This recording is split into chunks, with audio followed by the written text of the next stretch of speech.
السلام علیکم۔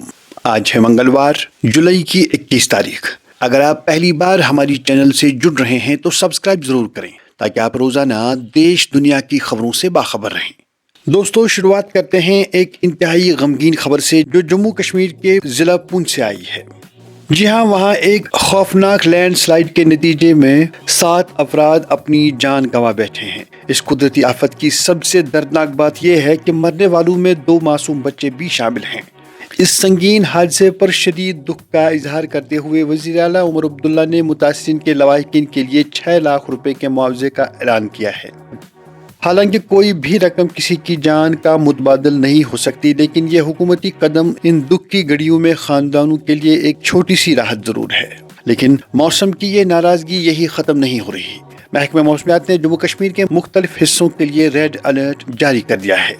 محکمہ موسمیات کے ڈائریکٹر کی جانب سے ایک سخت وارننگ دی گئی ہے کہ 23 جولائی تک خطے میں شدید سے انتہائی شدید بارشوں کا سلسلہ جاری رہنے کا امکان ہے۔ اس موسم کا اثر صرف پہاڑوں پر ہی نہیں بلکہ شہروں پر بھی واضح طور پر دیکھا جا رہا ہے۔ اگر ہم سری نگر کی بات کریں تو وہاں کے عوام آج انتہائی پریشانی کے عالم میں ہیں۔ صرف 2 گھنٹے کی لگاتار بارش نے سری نگر کے بنیادی انفراسٹرکچر کی پول کھول کر رکھ دی ہے۔ پورا شہر پانی میں ڈوبا ہوا نظر آ رہا ہے، جہاں سڑکوں نے ندیوں کی شکل اختیار کر لی ہے۔ لوگ اپنے گھروں اور دکانوں میں پانی بھر جانے کی وجہ سے پھنس کر رہ گئے ہیں اور عام زندگی بری طرح متاثر ہوئی ہے۔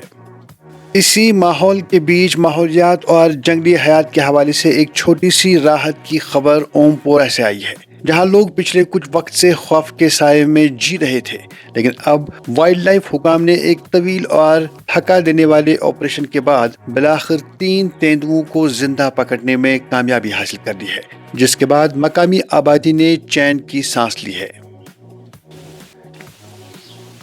اب رخ کرتے ہیں ملک کی سیاسی راجدھانی نئی دلی کا، جہاں پچھلے چند روز سے سیاسی سرگرمیاں اور احتجاج اپنے عروج پر ہیں۔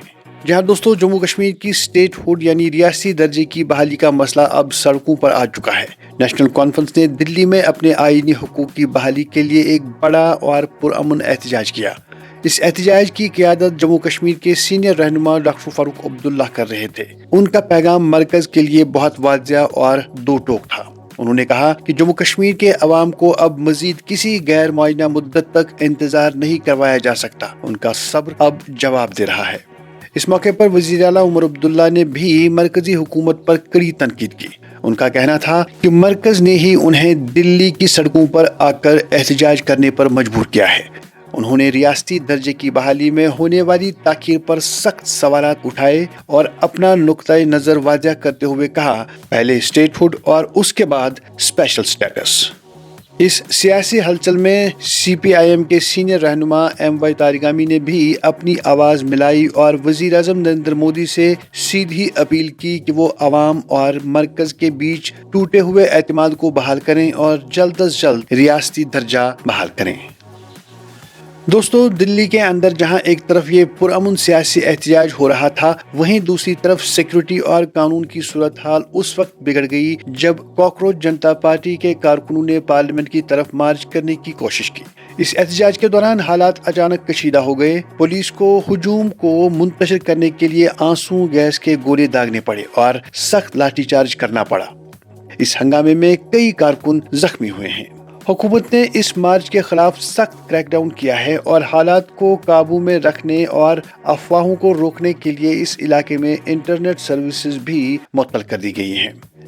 سیاست سے نکل کر اب معیشت اور ڈیولپمنٹ کی بات کرتے ہیں تو نیشنل انرجی سیکٹر کے حوالے سے پیٹرولیم منسٹر نے آج ایک اہم وضاحت کی ہے۔ عوام اور آٹو انڈسٹری کو انتظار تھا کہ شاید حکومت پیٹرول میں 20% سے زیادہ ایتھنول بلینڈنگ کا اعلان کرے، لیکن وزیر موصوف نے واضح کر دیا ہے کہ فی الحال ایتھنول بلینڈنگ کو 20% سے آگے لے جانے پر کوئی فیصلہ نہیں ہوا ہے۔ اس فیصلے کا اثر آٹو موبائل انڈسٹری، کسانوں کی پیداوار اور آنے والے وقت میں ایندھن کی قیمتوں پر یقیناً دیکھنے کو ملے گا۔ آگے بڑھتے ہیں، نظر ڈالتے ہیں عالمی خبروں پر، جہاں سے آج بہت ہی پریشان کن اطلاعات موصول ہو رہی ہیں۔ یوکرین کے پورٹ شہر اوڈیسا کے قریب ایک کمرشل سمندری جہاز پر ایک خوفناک حملہ ہوا ہے۔ اس حملے کی زد میں آ کر 4 بھارتی شہریوں نے اپنی جان گنوا دی ہے۔ اگلی خبر میں افغانستان کے نورستان صوبے میں آنے والے اچانک سیلابی ریلوں نے سب کچھ تباہ کر کے رکھ دیا ہے۔ کم از کم 20 افراد اس آفت کی بھیٹ چڑھ گئے ہیں، جبکہ 100 سے زائد لوگ اب بھی لاپتہ ہیں، جن کے زندہ بچنے کی امیدیں وقت کے ساتھ دم توڑتی جا رہی ہے۔ اور آخر پر ذکر مشرقی وسطیٰ کا، جہاں آگ بھڑکنے کے پورے امکانات نظر آ رہے ہیں۔ جہاں دوستو امریکہ کے صدر ڈونلڈ ٹرمپ نے ایران کو ایک انتہائی سخت دھمکی دی ہے۔ انہوں نے واضح الفاظ میں کہا ہے کہ امریکی فوجیوں کی ہلاکت کی قیمت ایران کو چکانی پڑے گی۔ دوسری طرف امریکہ لگاتار اس علاقے میں اپنے ملٹری اسٹرائکس جاری رکھے ہوئے ہیں، جس کے رد عمل میں اب ایران نے اپنے خلیجی پڑوسیوں پر نشانہ سادھنا شروع کر دیا ہے۔ یہ صورتحال کسی بھی وقت ایک بڑی علاقائی جنگ میں تبدیل ہو سکتی ہے، جس کا اثر پوری دنیا کی معیشت اور امن و امان پر پڑے گا۔ تو ناظرین، یہ تھی آج کی بڑی اور اہم خبریں۔ اگر آپ چاہتے ہیں کہ ہر روز آپ تک اسی طرح سے بڑی خبریں پہنچیں تو چینل سبسکرائب ضرور کریں۔